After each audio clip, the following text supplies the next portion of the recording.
দাঁড়াও রাজ্জাক, দাঁড়াও দাঁড়াও। আমার মেয়েটাকে চেনো? আপনার মেয়ে ময়না না? হ্যাঁ হ্যাঁ, এবার উচ্চ মাধ্যমিকটা দেবে। চিনবো না কেন, আমার স্কুলেই পড়ে। বাপ, তোমার পছন্দ? আমার মেয়েটাকে বিয়ে করো না। এইসব তুমি কি বলছো ভাই? তোমাকে আমি ছোটবেলা থেকে ভাই বলে ডেকেছি, তোমার মেয়ে আমার মেয়ে হচ্ছে না। রাখো তো সব সম্পর্ক, আগে ভাই বলতে এখন বাপ বলবা। বাপ, করো না আমার মেয়ের সাথে বিয়ে। না না, আমি বিয়ে টিয়ে করতে পারবো না। শোনো না বাপ, শোনো না, সাথে একটা বুলেট গাড়িও দেবো। এই সাবি, তোর মাথা তো খারাপ হয়ে গেল নাকি? এইরকম বুড়ো ছেলে। এই মাথা খারাপ হবে কেন? তাছাড়া এই যুগে সরকারিওয়ালা চাকরি করা ছেলে পাওয়া খুবই মুশকিল। সে ঠিক আছে, দিবি দে, তাতে আমার কোনো বাধা নেই। কিন্তু শ্বশুরের থেকে জামাইয়ের বয়সটা বেশি হয়ে যাচ্ছে না? কোথায় বেশি? ও আমার থেকে 6 মাসের ছোট। আর তাছাড়া 30 বছরের আগে সরকারি চাকরি পাচ্ছে না। তা এক ধার দিয়ে ঠিকই বলেছি।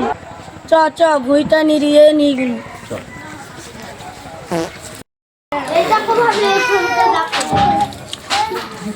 মেয়েটার নাক কেটে বসা বসা লাগছে না? হ্যাঁ, এই তো মাস্টার মশাই চলে এসেছে। আসেন আসেন, বসেন। বলো মাস্টার মশাই, কোথায় যাচ্ছেন? আমি বাড়ি ছেড়ে চলে যাচ্ছি, তোমরাই থাকো বাড়িতে। এই রাজ্জাক, শোন শোন শোন শোন। কি করবো বলো তো ভাবি? তোমাকে আমি কতবার বলেছি আমি বিয়ে করবো না, তারপরেও বাড়ি ঘটক নিয়ে আসো কেন? কেন বিয়ে করবি না মেয়েটার লেগে? যে অন্য কারোর সাথে সংসার করছে, তোর জীবন কেউ যেন থেমে থাকে না। আমরা তাকে চেয়েছিলাম, তুই যাকে ভালোবাসিস তার সাথে বিয়ে তো লড়াই তো হতে দিল না। তুই বেকার বলে এখন তুই চাকরি পেয়েছিস, তাহলে তুই ওর জন্য জীবনটা নষ্ট করবি? তুই একটা ভালো মেয়ে দেখে সুখে সংসার কর ভাবি। আর কিছু শুনতে চাইনি, বিয়ে করতে হবে। ঘটক মশাই, তোমার কাছে ভালো মেয়ের ছবি আছে? ছবি মানে সারা পড়ছি। মেয়েদের ছবি আছে।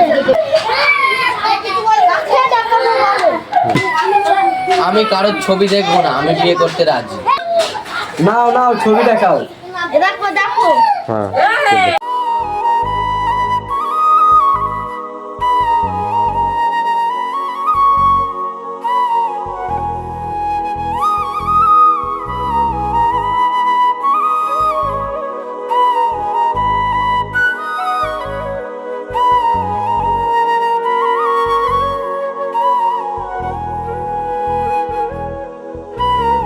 তোমাকে আর ধরে রাখতে পারলাম না। ভেবেছিলাম তোমার এই স্মৃতি নিয়ে বাকি জীবনটা কাটিয়ে দেব। দেখো, পরিস্থিতি আজ আমাকে এই জায়গায় দাঁড় করালো। তোমার শেষ স্মৃতিটুকু আমার কাছে রাখতে দিল না। আজ আমাদের নতুন জীবন শুরু। জানি না যে কেমন হবে, দেখতে হয়তো আমার থেকেও সুন্দর। তুমি বিশ্বাস করো, তোমার মতন কাউকে ভালোবাসতে পারবো না। পারলে তুমি আমাকে ক্ষমা করে দিও। আমার এই মনের কাছে থেকে তোমাকে আজ মুক্তি দিলাম। ফেলবি চোখের জল, তবে কেন ভালোবাসা শূন্য দিলি ফল? এ রাজ্জাক, তুই এখানে বসে বসে কি করছিস? ও কিছু না ভাবি। একা একা বাসর ঘরে বসে আছে, তুই এখানে বসে বসে কাগজ পড়ছিস? দেখ, তুই পুরোনো স্মৃতিগুলো ভুলে গিয়ে যদি নতুন সংসার করতে চাস, তাহলে বাসর ঘরে যা, না হলে একটা মেয়ের জীবন নষ্ট করিস না। না না ভাবি, আমার যে পুরনো স্মৃতি ছিল সব পুড়িয়ে ছাই করে ফেলেছি, আর কখনো ওর কথা মনে করি। আমি জানতাম তুই ভুলে যেতে পারবি। যা ঘরে যা, মেয়েটা একা বসে আছে। তোমাকে পেতে চায় কাছে মন সারাক্ষণ, কেন বোঝো না তুমি কত আপন? এই অবেলা কারাপে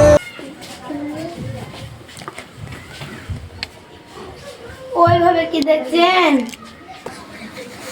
আজ 20 বছর হয়ে গেল, এখনো আগের মতোই আছে।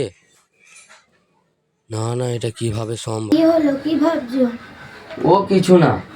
তুমি কে বলো তো? এটা আবার কি ধরনের প্রশ্ন? আমি তো তোমার বিয়ে করা বউ। সে তো জানি, কিন্তু তোমার নাম কি? যা বাবা, বিয়ে করেছো, নিজের বোন নামটা জানো না? আমার নাম ময়না। ময়না জানো, ময়না তোমার চেহারাটা না একদম আমার প্রিয় মানুষটার মতো, যে আমাকে 20 বছর আগে ছেড়ে চলে গেছে।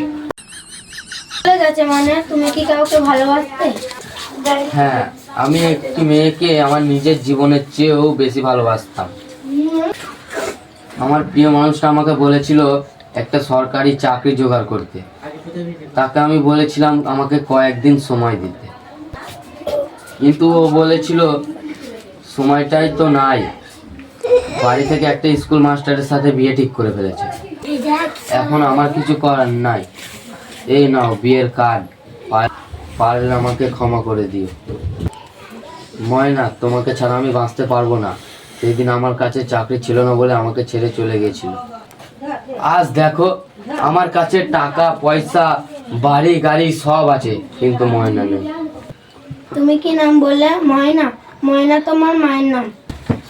তোমার মায়ের নাম ময়না মানে? তোমার মায়ের বাড়ি কোথায়? এই দেখো না, তোমার 2 গ্রাম পরে মাঠপাড়ায়। তোমার নানার নাম মকছেদ? হ্যাঁ, আমার মায়ের মতন আমার চেহারা। এই দেখেন, ফটো দেখেন। হ্যাঁ, তোমার মাই আগেকার পুরনো প্রেমিক ছিল আমার। হ্যাঁ, তুমি খুকি বাড়ি যাও।